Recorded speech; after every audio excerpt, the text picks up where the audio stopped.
Halo, selamat siang. Yang bro, Siang ya. Tetap sehat semangat ya. Jadi kalau sudah tahu lingkup reproduksi, sudah saya jelaskan. Mohon maaf ini saya ada di Bali. Saya ada di Bali. Ya, itu kalian harus tahu sekarang yang sering-sering di lapangan yaitu hipofungsi ovarium. Ya. Anestrus, mungkin ada nymphomani, kalian harus tahu juga hipofungsi ovarium. Ya, apa hipofungsi ovarium? Hipofungsi ukurannya normal, ya ukurannya normal. Fungsinya yang terganggu, fungsinya yang terganggu, ya. Nah, hipofungsi ovarium ini kausanya adalah kausa pakan. Kalau bukan jumlah pakan, tapi oleh karena mungkin kekurangan mineral, kekurangan vitamin, bisa jadi mungkin kekurangan karbohidrat dan sebagainya. Ya, nah ini bisa kalau hipofungsi ovarium masih awal, kalau ini berlanjut lama, maka akan terjadi atrofi ovarium yang tadi ukurannya normal menjadi ukurannya kecil, ya menjadi ukurannya kecil. Bisa keliru dengan hipoplasia ovarium. Kalau hipoplasia ovarium, ini kausanya genetik, tidak bisa diobati. Ya, badannya gemuk seperti jantan yang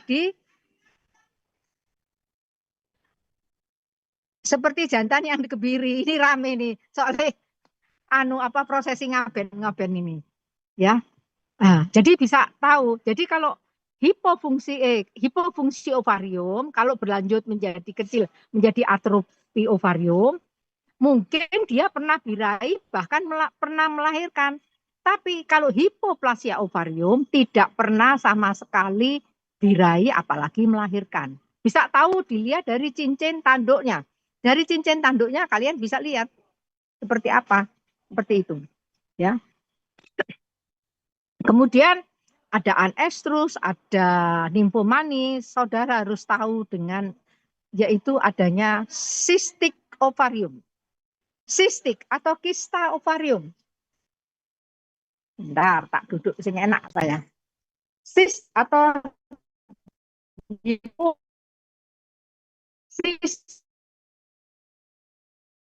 ya, ovarium. Adanya cairan pada ya adanya cairan pada ovarium. Kista ovarium ada tiga, kista folikel, kista luteal, kista corpus luteum. Kista folikel sama kista luteal itu sama-sama kekurangan LH.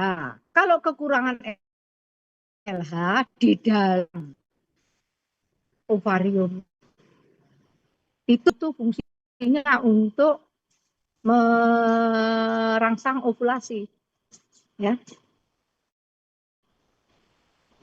Di dalamnya masih ada ovarium.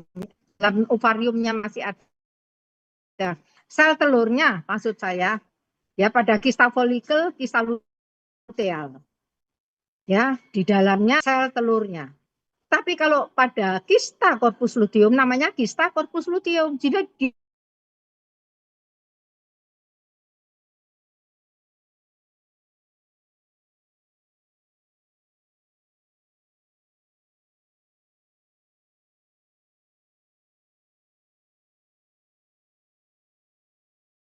kista luteal, LTH atau prolaktinnya yang tinggi. Jadi pada kista luteal karena kekurangan LH, terapinya kita kasih LH. Karena LTH atau prolaktinnya yang tinggi, kita regresi. Dengan apa? Karena di sini kan ada luteinisasi. Dengan apa kita regresi? Dengan prostaglandin. Prostaglandin dihasilkan di mana? Yaitu dihasilkan pada endometrium, ada pada uterus. Jadi kalau ada gangguan pada uterus, apakah itu piometra, atau endometritis, atau metritis, maka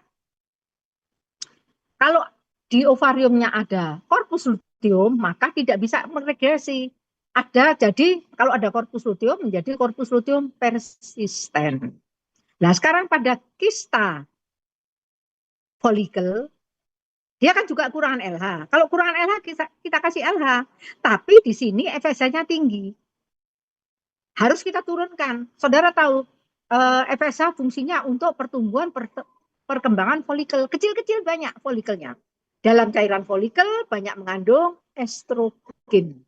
Sehingga dia akan berikan gejala estrus. Estrus yang bagaimana? Estrus yang berulang-ulang. Jadi pada kasus limfomani, saudara harus ingat bahwa adanya kista folikel. Nah, sekarang tadi ada kista corpus luteum. Apa bedanya dengan eh, ada kista corpus luteum, ada corpus luteum persisten. Saudara kan mesti tanya, loh apa bedanya? Pada kalau kalau corpus luteum persisten itu keras. Kalau kita eksplorasi rektal keras ya. Tapi kalau pada kista corpus luteum, jadi corpus luteum di tengahnya ada legoannya kurang lebih 5 sampai 7 mili.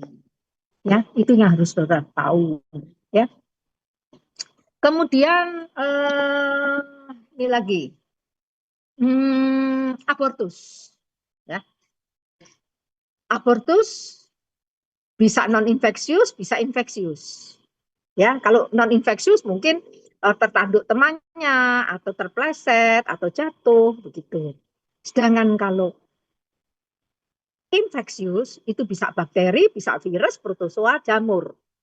Bakteri dibagi juga ada non infeksius, infeksius. Ya, misalnya non infeksius, misalnya Staphylococcus, Streptococcus seperti itu. Yang infeksius ada brucellosis. Ya, ada Campylobacter, ada Leptospirosis, ada Listeriosis. Bukan tidak penting, tapi yang tiga ini yang saudara harus tahu. Ya, jadi yang brucellosis itu spesifik pada akhir kebuntingan, dia abortus. Sedangkan pada leptospirosis itu abortus disertai dengan kencingnya berdarah atau kemerahan karena ginjalnya diserang. Di ginjalnya diserang, ya. Biasanya hewan perantannya tikus. Jadi kalau musim hujan itu di manusia banyak kasus-kasus itu ginjal itu, ya. Kasus-kasus adalah radang pada ginjal, yaitu karena mungkin kalau biasanya pada orang-orang yang ekonominya agak terbelakang ekonominya ya, mungkin rumahnya yang kurang bersih, jadi banyak tikus-tikusnya, yaitu ya. Sedangkan pada kambing maupun sapi itu juga akan menyebabkan abortus disertai dengan kencing berdarah karena ginjalnya diserang. Sedangkan pada listeriosis ini abortus disertai dengan kejang-kejang karena susunan saraf pusatnya yang diserang juga diserang. Ya, saudara harus tahu. Kalau hanya abortus saja, kalau akhir kebuntingan itu jelas itu brucellosis. Kalau ada kejang-kejangnya, listeriosis. Sedangkan kalau ada kencingnya agak kemerahan, itu leptospirosis. Ya. Sedangkan pada kalau karena virus itu biasanya temperaturnya yang tinggi sehingga biasanya yang paling sering adalah terjadi kematian embrio dini. Saudara tahu kan kematian embrio dini gimana kita tahu mendeteksinya? Yaitu kalau siklus birainya diperpanjang siklusnya ya. Kalau yang biasanya normal 21 hari pada kambing atau sapi, sedangkan pada domba 19 hari, sedangkan pada kuda 24 hari. Ini diperpanjang. Bisa mungkin pada sapi inginkannya 30 hari atau 35 hari atau 40 hari siklusnya ya. Itu menunjukkan terjadi kematian embrio dini. Dibuka bukunya. Ya. Kalau oleh karena jamur jarang sekali di Indonesia, oleh karena jamur, karena kita bukan negara 4 musim, ya, jadi hijauan masih ada. Kalau negara 4 musim, pada saat musim salju atau musim kering sama sekali tidak ada hijauan. Sehingga pada saat musim semi banyak hijauan-hijauannya adalah diawetkan. Sehingga kalau penyimpanannya nggak bagus, jamuran. Tapi oleh karena bukan berarti oh dia ringan, tapi biasanya kalau udah jamurnya hilang ya hilang seperti itu. Ya. Jadi ya berbahaya sih, tapi tidak misalnya berbahaya seperti halnya adanya Brusela ya. Kemudian kalau leptospirosis, kok leptospirosis, protozoa, ya protozoa itu zoonosis. Saudara yang sering terjadi yaitu toxoplasmosis, ya toxoplasmosis. Toxoplasmosis ini hewan perantaranya ada kucing. Ada 2 orang ibu-ibu datang ke dokter, dok saya lama tidak punya anak. Satunya lagi, dok oleh karena saya sering keguguran. Ditanya, loh ibu memelihara kucing? Oh iya dok, kucingnya berapa? Satunya 18, satunya 23. Waduh, kok banyak banget. Kan gitu. Ya. Nah, di sini dokternya enggak mungkin mau tolong ya dibuang ya kucingnya ya. Enggak, tapi kan tolong diungsikan, jangan kemudian kucing dikeloni seperti itu. Ya. Nah, bantah lagi si ibu loh, dok, kucing saya itu loh anaknya banyak banget. Ini yang satunya juga, ini baru beranak ini. Ada 4 ekor, yang satunya juga beranak, ada 5 ekor. Nah, kan seperti itu. Nah, jadi saudara harus tahu bahwa pada kucing yang diserang adalah organ pencernaannya pada ususnya. Sedangkan pada manusia atau pada kambing, pada sapi, itu yang diserang adalah organ reproduksinya. Ya, saudara harus tahu. Siapa tahu saudara ditanya, oh, kucing itu loh anaknya, kan gitu ya. Sedangkan kalau pada virus itu yang saudara harus tahu yaitu Jembrana. Jembrana itu spesifik keringatnya berdarah, ya keringatnya berdarah. Itu yang spesifik. Sedangkan kalau blue tongue itu lidahnya biru. Itu yang saudara harus tahu. Ya. Kemudian saya kira ini dulu sedikit saja karena ini masih ataranya masih rame ini. Ya.